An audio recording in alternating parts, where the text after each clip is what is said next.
E aí, gente, tudo bem? Seja bem-vindo a mais um vídeo aqui no nosso canal do YouTube. E desde já eu quero pedir que você deixe o seu like, se inscreva no canal, ative as notificações para ser avisado de novos vídeos que diariamente a gente tem trazido aqui para você com conteúdo bacana voltado para o universo do desenho realista. Se você ainda não conhece o nosso canal, convido você a clicar aí, conhecer melhor o nosso canal. A gente tem muita coisa bacana que envolve esse universo do desenho e com certeza vai ter alguma informação que vai acrescentar ainda mais o seu conhecimento e aprendizado nessa área. Bom, para muita gente que já sabe, a gente tem uma plataforma de ensino à distância, onde a gente tem videoaulas e atende também por um grupo no Facebook a todos os alunos. É uma grande comunidade de alunos fazendo desenhos realistas e postando lá para serem avaliados, receber feedbacks dos professores e tudo mais.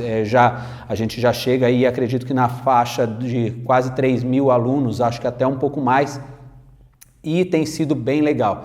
E tem algumas dúvidas que vão surgindo entre os alunos e entre pessoas que estão começando no desenho realista e que eu acho interessante trazer algumas abordagens que me ajudaram muito no processo de aprendizado do desenho, do sombreamento e tudo mais. Então, falando de sombreamento, eu percebo um erro muito comum que acontece quando a gente está começando. Qual é? É ficar mudando de lápis para tentar alcançar a tonalidade desejada no desenho. O que eu quero dizer com isso? Olha só, digamos que eu pegue um desenho de rosto para fazer de uma pele branca. Mas quando eu digo pele branca, eu estou dizendo uma pele igual a minha, não estou dizendo uma pele branca total, né? Mas é aquela pele clara. Beleza. E a condição de luz que eu tenho na referência me mostra em preto e branco uma tonalidade acinzentada, porque a foto foi convertida ou ela está em preto e branco, então eu a vejo em tons de cinza, correto? Beleza.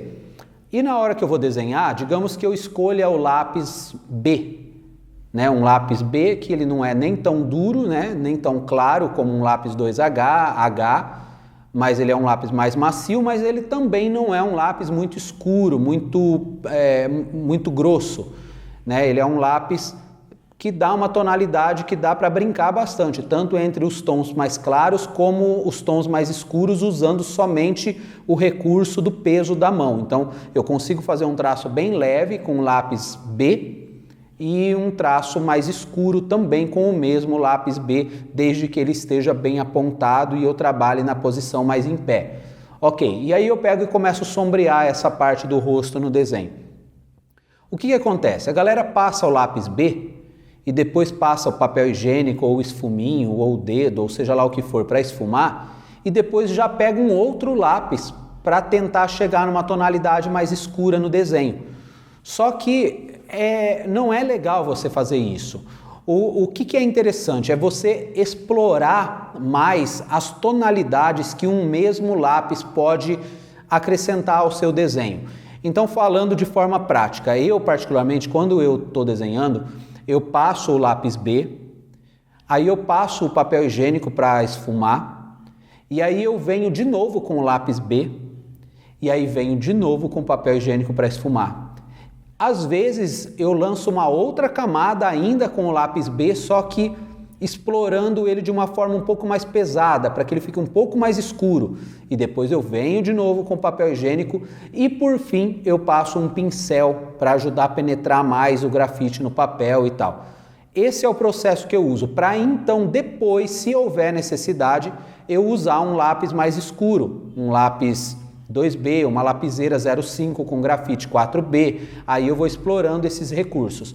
Mas a questão é você usar mais de uma vez o mesmo lápis ou a mesma graduação de lápis para alcançar uma tonalidade de cinza no seu desenho e não ficar aquele desenho pálido, aquele desenho muito branco, desbotado, porque é exatamente isso que acontece. Muitas vezes você passa o lápis B, passa o papel higiênico para esfumar e já vai para outra área, deixando aquela tonalidade de luz e sombra ou aquela passagem de sombra para a luz com um contraste muito suave, o que não dá volume nem profundidade ao seu desenho, quanto menos vida ao desenho. Então a intenção é dar vida ao desenho. A intenção é trazer uma tonalidade de cinza que diferencie do branco que o papel já me apresenta. Ou seja, eu tenho que explorar essas tonalidades de cinza com os lápis que eu tenho em mãos. E depois, se eu venho e trabalho com uma lapiseira 054B, eu passo ali, esfumo.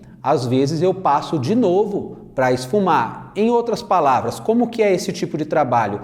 É um tipo de método que eu entendo como camadas. Eu vou acrescentando camadas e mais camadas de grafite até chegar na tonalidade que eu quero. Eu não passo já de uma primeira camada para uma outra área do desenho. Não, eu exploro aquela tonalidade em várias camadas para então chegar na tonalidade que eu quero, usando sempre como parâmetro a referência que eu tenho. Então eu comparo a tonalidade de cinza, ainda que o tom do grafite seja diferente da tonalidade da impressão que eu tenho ou da imagem, seja no computador, seja num tablet, a tonalidade de cinza ela sempre vai ser diferenciada, mas eu não me preocupo com a cor que diferencia, eu me preocupo com o tom. Será que o tom de cinza que eu estou colocando na testa do desenho que eu fiz está chegando mais ou menos no mesmo nível de tonalidade de cinza que eu tenho na minha referência?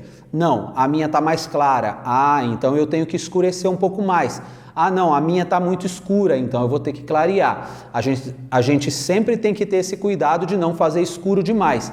Porque é melhor você ir fazendo claro e ir acrescentando camadas, porque isso dá mais possibilidades de você chegar na tonalidade que você quer, do que você escurecer demais e ter que clarear. Porque clarear é sempre mais difícil, porque você vai ter que usar borracha, você vai ter que usar, sei lá, recursos que muitas vezes pode manchar o seu desenho, pode danificar a folha que você está desenhando e não é legal. Então é melhor você trabalhar mais claro, porém sem medo de ir explorando e escurecendo. Uma coisa que é importante dizer: muita gente faz com lápis B e depois acha que só vai escurecer o desenho se mudar para outra graduação. O B ele chega até um limite de escuro, então agora eu tenho que pegar o 2B e depois eu tenho que pegar o 3B. Não, não é assim, porque quando você passa o B e você esfuma, aquela tonalidade ela se perde através do esfumado. Então você tem que lançar mais camadas para ir preenchendo os poros do papel e ir alcançando tonalidades diferentes, ok? Então fica essa dica aí para você, explore isso, experimente. Eu vou dar um exemplo bem rapidinho para finalizar o vídeo.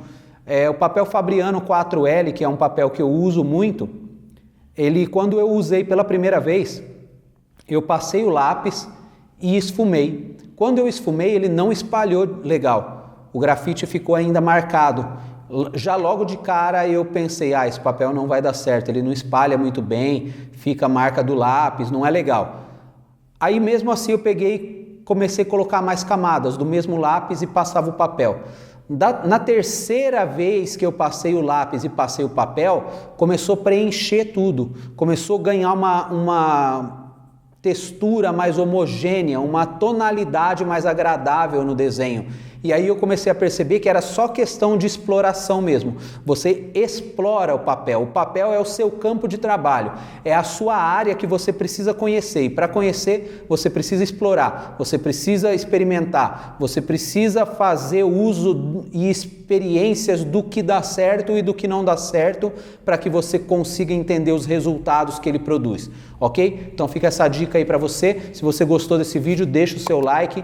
Se você não é inscrito no canal, estou repetindo, falei isso no começo, mas estou falando de novo. Se inscreva no canal e ative as notificações e deixe seu comentário, porque eles são importantíssimos para a gente ir renovando o nosso conteúdo e trazendo coisas interessantes aqui para você. Beleza? Grande abraço, te vejo num próximo vídeo. Valeu!